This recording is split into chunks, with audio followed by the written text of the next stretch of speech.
Election night's run to an unwritten but well-worn code. The campaign is over. The fight stops. Be gracious. Which is why this jarred.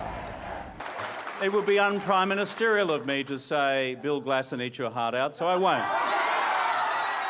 Then why did you, Kevin? Was this Mr. Rude evidence that maybe Kevin Rudd's enemies at Sydney's Daily Telegraph had a point when they cooked up this front page? Minutes before the Rudd concession speech, former AMA chief turned Liberal candidate in the Brisbane electorate of Griffith, Bill Glasson, told us he hadn't quite managed to slay the political giant Kevin Rudd in the PM's own electorate. I think we've injured the giant, but we haven't quite slayed him. But we've had a lot of fun trying, and I think the rally is we've got about half the swing we needed. And he was gracious enough, saying that Kevin should stay on.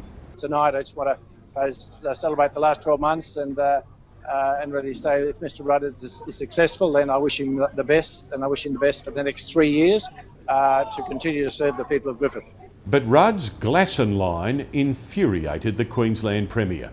That was the longest concessional speech and a particularly ungracious one with his remarks about Bill Glasson, but I think other people will make their judgment on that. For Campbell Newman, the Rudd insult is so great, it's a sign the defeated Prime Minister needs to get out of politics.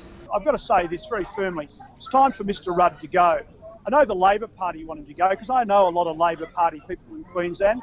They think that it's time for him and his dysfunctional, disruptive ways to go. He should resign.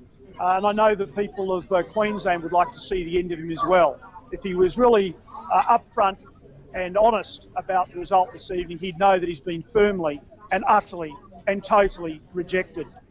Afterwards, Tony Abbott was tempered but gracious. Mr. Rudd has conceded defeat.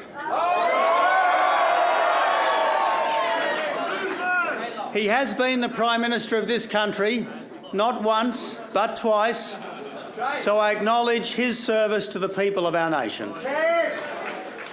And Julia Gillard, with any amount to be bitter about, tweeted with grace. But Kevin Rudd? Well, even as his enemies finished off his Prime Ministership for good, they found in his final words from the top something to infuriate them.